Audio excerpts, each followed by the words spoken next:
alaikum. Thanks for watching Hot Conflict. Just listen to Sean Hannity. Just had Newt Gingrich on. Newt Gingrich made an interesting point. Yes, Newt Gingrich made an interesting point talking about what's going on with the terrorist activity that just happened in Fort Dix, saying that people in the press and the media are trying to spend so much time trying to connect the activity to Al-Qaeda or organized radicalism or organized Islamist or organized fundamentalist or organized whatever you want to call it, that they're missing the point. Gingrich says that they're missing the point, which he goes on to say is that individuals and small groups are now able to promote their own cause or idea without being affiliated or connected to anybody. Yes, it's an ideological problem. Ideological, not military. It's a political problem. You cannot fight people about what they think. You have to change their minds. If you have an ideological problem, whether you're talking about Iraq, you're not going to be able to go and solve it with a military force. Chris Matthews yesterday on Hardball was talking about these young gentlemen from former Yugoslavia, saying, wasn't it that we went into their country to go help them? We went into their country to go save them? And so what? Do we really assume that things were that fairy tale and la la land in former Yugoslavia? I mean, the exact same argument is being said by the Republicans right now in Iraq. We went in to go help them. We went in to go save them. We went in to go free them and give them victory from a dictator. And everybody in Iraq is cheering us on right now, right? Come on, Chris Matthews. Things aren't black and white. You're supposed to be a little bit more enlightened than that. You're supposed to be a little bit more nuanced. It's not you're with us or you're against us. We helped you, you helped us. We came to Yugoslavia, so you should love us? Yeah. The world isn't really that black and white. And so why do these Muslim men have some kind of animosity towards the United States over what happened to them in Yugoslavia, or whether it's something new that they got off the internet? I don't know. I have no idea who they are, right? But assuming that things were great in former Yugoslavia because the Americans went in under the UN, faulty assumption, believe me. Faulty assumption. And I'm not Croatian and I'm not Bosnian, so I don't know how bad it was for them.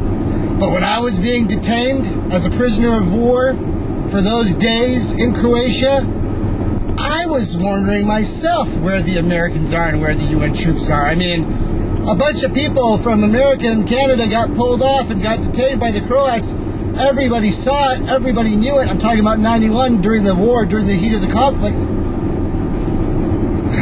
I remember when I was finally let go of and released, me and all the other Islamists, when we got out of the army base that the Croats were holding us in, the thing that was shocking to all of us was right across the street was the UN base. Right across the street, you know, because we were wondering the whole time, while you're in holding, while you're running, you know, how long are you going to be there? Are you going to be tortured? Things that were happening to the Muslims in the height of the war as far as genital mutilation. Right? So all kinds of crazy things go through your mind. But to find out that the UN base was right across the street and there's no possible way they could have not known. Now, some 15 years later, I sit here and I look at what's going on in the press with the war in Iraq, and I honestly wonder, maybe the UN didn't know that there were a bunch of Americans and Canadians just detained. Maybe they didn't care. Maybe there's general apathy. Maybe there's total negligence from every level, down from the foot soldier all the way down to the commander-in-chief. Or up to the commander-in-chief, or down the way this one's going. Maybe it was like that during Clinton's time too. Who only knows? I mean, right now, do we really believe that the army in Iraq, the U.S. Army, has a clue of what's going on in the areas surrounding them? Outside the green zone? They can't even protect the green zone. They can't even protect the green zone. Are we really that gullible to believe they know what's going on in the rest of the country? When we know they don't even have enough qualified people to speak Arabic. A war of ideology. A war of ideology. And you change ideology by the Bush plan, winning hearts and minds.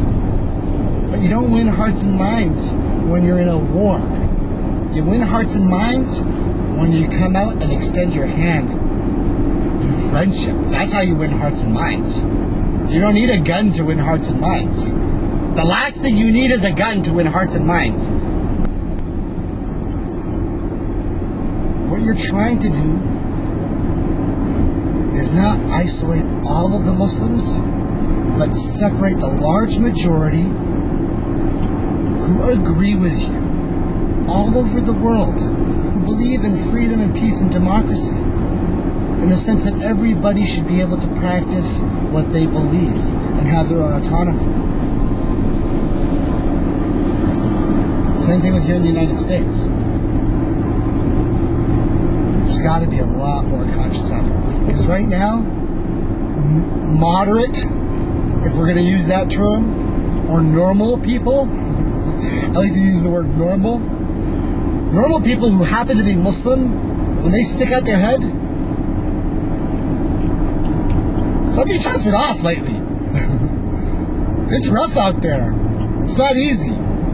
Why non-Muslims assume that all Muslims are the same? You know?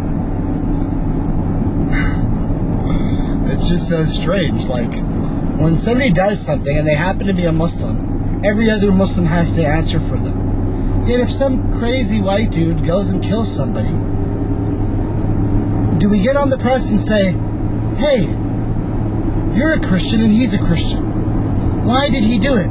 We need you to speak for all Christendom. That would be Christendom. You know what I'm saying? Why do you expect it from Muslims? That every Muslim is supposed to apologize for what some wacko does. Dude, he's a wacko. It's not my problem. You know? I'm Muslim, yeah, but I'm here in the United States. If some crazy guy in North Africa goes blows something up, dude, that is not my fault. I didn't make the guy do that. I don't know the dude, you know? Hey, his name is Muhammad. Oh yeah, Muhammad from North Africa. Yeah, the guy who blew up everything. Yeah, I drink coffee with him every week. I mean, give me a break. So, are they missing the point? Yes, they're missing the point. These guys have no connection to any organized Al-Qaeda.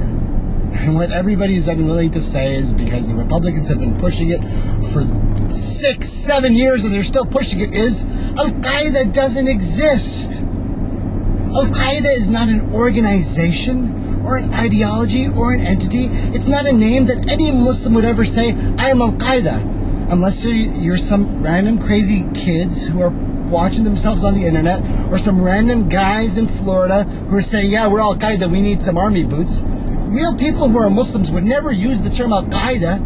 Al-Qaeda is a list of people who went through a certain station during a certain time during the war. And anybody who happened to go through Checkpoint Charlie that day got put on a list. That doesn't mean you believe anything. Does it? And everybody in the military knows that. And everybody in intelligence knows that. So, let's be honest about these things. The term Al-Qaeda doesn't mean anything to anybody. It's a total misnomer.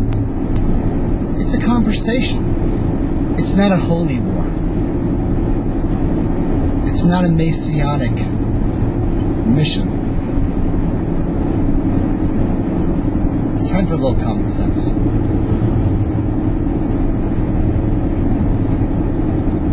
Common sense, not so common anymore. Assalamu alaikum. Thanks for watching HotConflict.